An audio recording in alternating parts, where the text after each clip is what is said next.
இயேசுவே உம்மை ஆராதிக்கின்றோம், எம் வாழ்வை உமக்கு அளிக்கின்றோம், உம்மை அன்பு செய்கின்றோம். இறைவா, நீர் எங்களுக்கு வாழ்க்கை என்னும் கொடையை கொடுத்திருக்கிறீர். இந்த வாழ்க்கை என்னும் கொடையை நாங்கள் எவ்வாறு பயன்படுத்தி உமது நற்செய்தியை பரப்ப வேண்டும் என்றும் எதற்கு நாங்கள் முக்கியத்துவம் கொடுக்க வேண்டும் என்றும் இன்றைய வாசகங்கள் மூலமாக விளக்கி கூறுகிறேன்.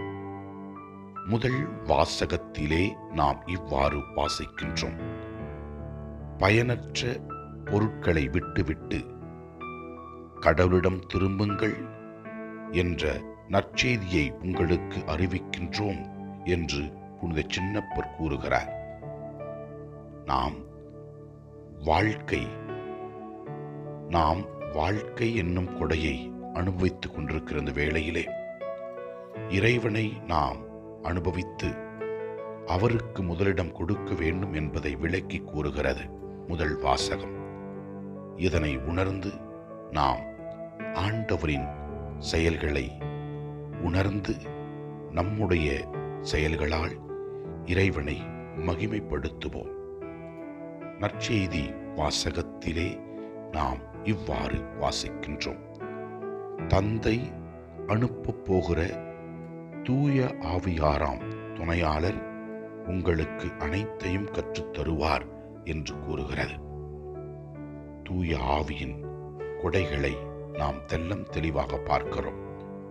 ஞானம் நிறைந்த சொல்வலம், அறிவு செறிந்த சொல்வலம், நம்பிக்கை, பிணி தீர்க்கின்ற ஆற்றல், வல்ல செயல்கள் செய்கிற ஆற்றல் என்று இறைவன் நமக்கு வெளிப்படுத்துகின்றார். இதனை உணர்ந்து நாம் கடவுளின் ஆவியை பெற்றிருக்கிறோம் என்பதை உணர்ந்து நல்வாழ்க்கை வாழ்வோம். ஆண்டவரை நோக்கி நமக்காகவும் நம்மோடு வாழ்கின்ற எல்லா நபர்களுக்காகவும் ஜெபிப்போம். இறைவா, நீர் கொடுக்கிற ஆசீர்வாதங்களை பெற்று நாங்கள் ஆசீர்வாதமாக மாற அருள்தாரும். எல்லாம் வல்ல இறைவன், தந்தை, மகன், தூய ஆவியார் நம் ஒவ்வொருவரையும் ஆசீர்வதிப்பாராக. இயேசுவுக்கு புகழ். மரியே வாழ்க. ஆமென்.